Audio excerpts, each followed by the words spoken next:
2024 itu tidak boleh lagi ada status yang lain. Ya, berarti otomatis kalau dia bukan ASN dia akan diberhentikan. Padahal prinsip dasarnya tidak boleh ada yang diberhentikan. Tapi ketika Bapak Ibu tidak mendorong mereka untuk menjadi P3K, ya mereka akan diberhentikan. Nanti saya akan ceritakan bagaimana mekanismenya supaya mereka tidak diberhentikan. Nah, ini penting Bapak Ibu sekalian. Di 2022 dia 77% itu karena kita ada reformulasi pada saat itu. Ya, sehingga ada peningkatan jumlah yang lulus. Ya, terus lanjut. Nah, kemudian ini juga Bapak Ibu sekalian, untuk 2024 kebijakan kita adalah bahwa rekrutmen CPNS untuk instansi pusat itu memang dikhususkan penempatannya nanti untuk di IKN. Jadi ini sudah disampaikan oleh Pak Menteri, secara bertahap mereka itu akan ke IKN, khususnya untuk instansi pusat yang untuk CPNS-nya. Jadi Bapak Ibu sekalian, dalam pengumuman Bapak Ibu sekalian nanti ketika ada penerimaan, mohon dicantumkan bahwa formasi ini adalah penempatan untuk ke IKN. Ya, jadi dilakukan secara bertahap. Selain nanti juga Bapak Ibu yang sudah menyampaikan datanya ke Kemenpan RB. Kan sudah ada beberapa tuh dirjen apa yang akan pergi, kemudian fungsionalnya yang mana dan sebagainya, gitu ya. Nah, ini penting Bapak Ibu sekalian, kebijakan ini supaya membuka kesempatan kepada fresh graduate tadi untuk bisa nanti berkontribusi di IKN. Nanti untuk CPNS ini Bapak Ibu sekalian, NAB-nya akan kita tinggikan sehingga dia akan sangat kompetitif.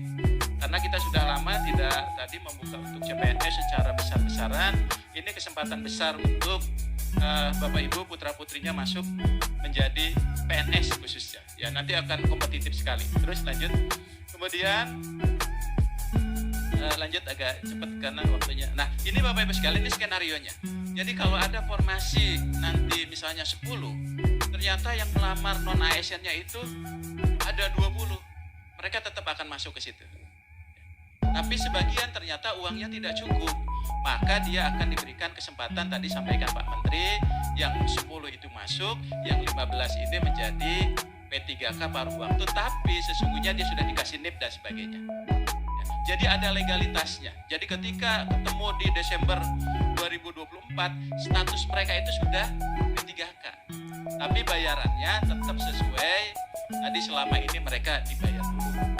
Ketika mereka sudah memenuhi syarat itu bisa karena kinerjanya baik, dia akan jadi P3K penuh waktu itu tanpa seleksi lagi. Karena sebelumnya sudah seleksi. Makanya upayakan mereka itu untuk ikut seleksi Bapak Ibu sekalian. Kalau mereka tidak ikut seleksi berarti dia tidak tercatat. Ya, kalau ikut seleksi berarti nanti dia tetap akan menjadi P3K ya, tapi paruh waktu tadi.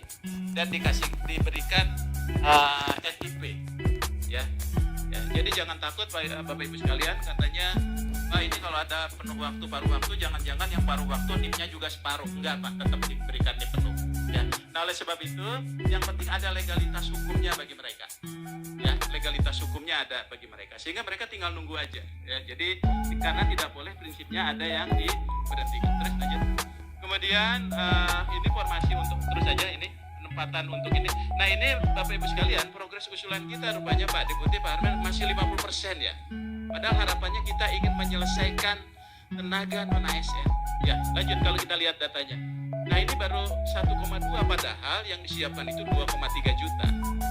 Nah, nanti jangan sampai Bapak Ibu sekalian, mereka itu sudah tahu akan diangkat. Dan mereka sudah berbondong-bondong datang ke Kemenpan RB. Ya, guru datang ke kita Pak, sudah lumayan bahwa mereka itu punya harapan untuk bisa jadi aparatur sipil negara. Ya, kemarin Pak Oto kita juga kedatangan guru, ya guru-guru honor gitu. Kalau guru-guru datang Pak, kami minta bantuan ke Satpol PP Pak. Satpol PP ini ada demo, tolong dijagain ya. Kemarin itu kebetulan yang demonya Bu saya Satpol PP, kita bingung mau telepon siapa gitu ya. Nah, oleh sebab itu Bapak Ibu sekalian, ini mohon dioptimalkan. Jadi 1,2 ini masih jauh dari harapan untuk menyelesaikan tenaga non ASN. Saya kemarin sampaikan, nanti kalau tenaga non ASN protes ke kita akan balikan ke Bapak Ibu sekalian. Karena instansinya tidak mengusulkan dan sebagainya. Ya, jadi artinya Bapak Ibu sekalian kita sudah fasilitasi ini dengan BKN. Tinggal Bapak Ibu bagaimana menyelesaikan ini. Karena mereka itu terkena konsekuensi tidak boleh ada status lain setelah Desember 2024. Nah, ini penting Pak, nanti tidak boleh lagi ada honorer, honor daerah, ya, PTT, pegawai tidak dan sebagainya ya. Nah oleh sebab itu ini masih jauh dari harapan kita, dari formasi yang disiapkan, yang diumumkan oleh Pak Presiden.